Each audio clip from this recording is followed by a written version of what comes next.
Hi అండి, నమస్తే. Welcome back to మన ఇంటి రుచులు. ఈరోజు మన వీడియోలో సేమియాతో ఎప్పుడు పాయసమే కాకుండా ఇలా ఒకసారి కేసరిని చేసుకోండి, చాలా బాగుంటుంది. ఈ చిన్న టిప్తో సేమియా కేసరి కనుక చేసినట్లయితే చల్లారాక కూడా ఈ కేసరి అనేది టేస్ట్ చాలా బాగుంటుంది. దేవునికి నైవేద్యంగా కూడా చాలా ఈజీగా చేసి పెట్టొచ్చు. ఇప్పుడు దీని ప్రాసెస్ ఎలానో చూద్దాం. ముందుగా ఇలా స్టవ్ ఆన్ చేసి కడాయి పెట్టుకొని ఇందులోకి 1 స్పూన్ వరకు నెయ్యిని వేసుకోవాలి.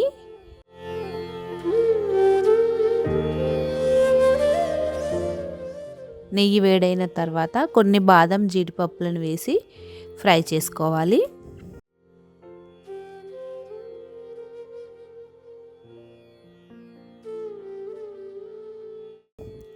చూడండి, బాదం జీడిపప్పులు ఈ విధంగా ఫ్రై అయిన తర్వాత ఇలా వేరొక బౌల్లోకి తీసుకోవాలి.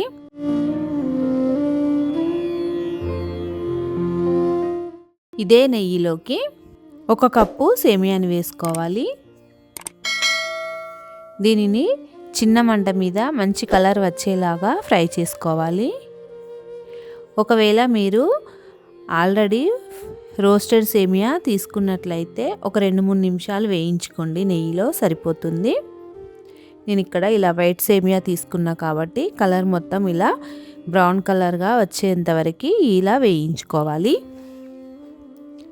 చూడంండి, ఇలా అంతా వేగిన తర్వాత ఇప్పుడు ఇందులోకి మనం ఏ కప్పుతో అయితే సేమియాని తీసుకున్నామో అదే కప్పుతో 2 కప్పుల వాటర్ని వేసుకోవాలి.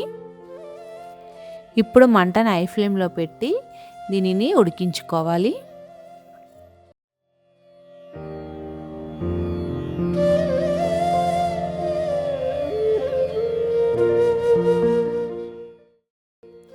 చూడండి, ఇలా వాటర్ అనేవి మరుగుతున్నప్పుడు ఇలా కొద్దిగా సేమియాని చూస్తే ఇలా విరుగుతూ ఉంటుంది కదా, ఇలా అయితే సరిపోతుంది. ఇప్పుడు ఇందులోకి ఒక 2 స్పూన్ల వరకు బెల్లాన్ని వేస్తున్నాను.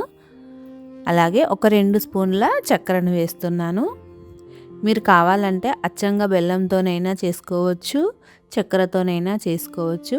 కానీ ఇలా 2 కలిపి చేసుకున్నట్లయితే టేస్ట్ చాలా బాగుంటుంది. చల్లారినాక కూడా చూడ్డానికి తిన్నా కూడా టేస్ట్ బాగుంటుంది.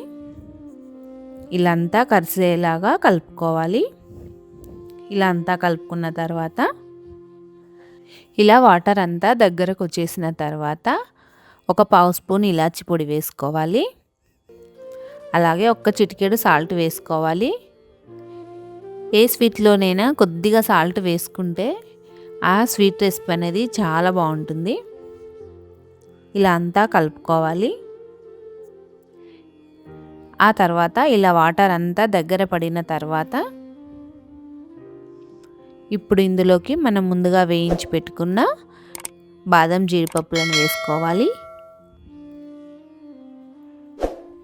ఇలా అంతా ఒకసారి కలుపుకోవాలి. చూడండి, ఇప్పుడు ఈ సేమియాలో వాటర్ ఏమీ లేకుండా ఈ విధంగా దగ్గర పడాలి. ఆ తర్వాత స్టవ్ ఆఫ్ చేసి ఇలా వేడివేడిగా సర్వ్ చేసుకొని తింటే చాలా టేస్టీగా ఉంటుంది. ఒక్కసారి ఇలా చేసినట్లయితే మళ్ళీ ఇదే విధంగా చేసుకొని తింటారు. దీని ప్రాసెస్ కూడా చాలా ఈజీ. తప్పకుండా ఒకసారి ట్రై చేయండి. ట్రై చేసి మీకు ఎలా వచ్చిందో కామెంట్ చేయండి. అంతే అండి, ఎంతో టేస్టీగా ఉండే ఈ సేమియా కేసరి రెసిపీ మీకు నచ్చినట్లయితే మీ ఫ్యామిలీ అండ్ ఫ్రెండ్స్కి షేర్ చేసి మన ఛానల్ని సబ్స్క్రైబ్ చేసుకోండి. Thank you for watching.